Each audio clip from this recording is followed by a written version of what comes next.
Hello দর্শকরা, আমাদের YouTube channel click নিউজে স্বাগতম। চলুন ভিডিও শুরু করা যাক।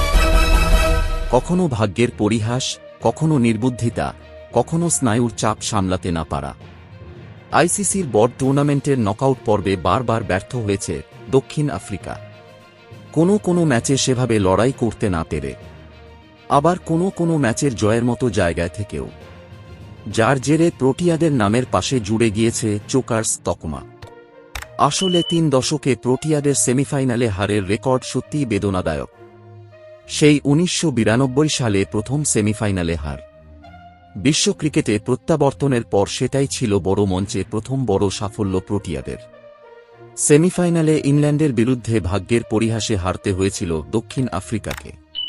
13 বলে দক্ষিণ আফ্রিকার যখন 22 রান দরকার ছিল, তখন বৃষ্টিতে খেলা বন্ধ রাখতে হয়।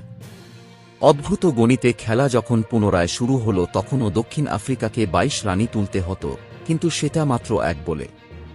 সেই অসম্ভব সমীকরণে 19 রানে হারতে হয় প্রোটিয়াদের। তারপর 99-এ ফের হৃদয়ভঙ্গ। এবার অজিদের বিরুদ্ধে ম্যাচ টাই হয়ে যায়। শেষ ওভারে জয়ের জন্য দরকার ছিল 9 রান। প্রথম 2 বলেই 2টি 4 মেরে দেন প্রোটিয়া অলরাউন্ডার লান্স ক্লুজনার, কিন্তু জয় সূচক রানটি নিতে গিয়ে তিনি রান আউট হয়ে যান। ম্যাচ টাই হয়ে যায়। সুপার 6-এ অজিরা দক্ষিণ আফ্রিকাকে হারানোয় তারাই সুযোগ পায় ফাইনাল খেলার। সেবার সেটাই ছিল নিয়ম। এরপরও 5 বার ফাইনালে খেলার স্বপ্নভঙ্গের সাক্ষী থেকেছে দক্ষিণ আফ্রিকা। 2007 এবং 2023 ওয়ানডে বিশ্বকাপ সেমিতে তারা হেরেছে অজিদের বিরুদ্ধে। 2015 ওয়ানডে বিশ্বকাপের সেমিতে তারা হেরেছে নিউজিল্যান্ডের কাছে।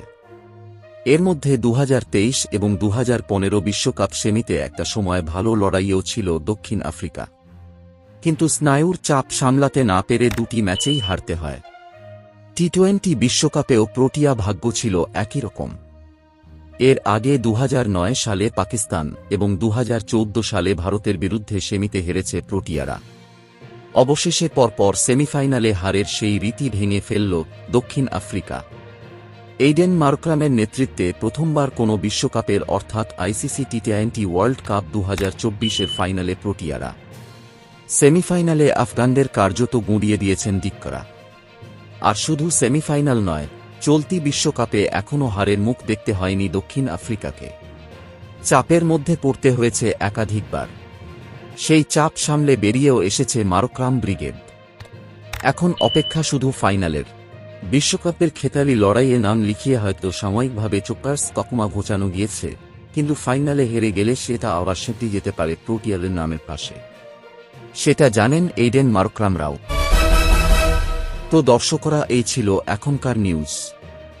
ভিডিওটি ভালো লাগলে লাইক, কমেন্ট ও শেয়ার করে দেবেন, এবং সমস্ত ধরনের ক্রিকেট সংক্রান্ত ভিডিওর জন্য চ্যানেলটি সাবস্ক্রাইব করে দিন, ও নতুন ভিডিওর নোটিফিকেশন পাওয়ার জন্য বেল আইকনটি প্রেস করে দিন। ধন্যবাদ।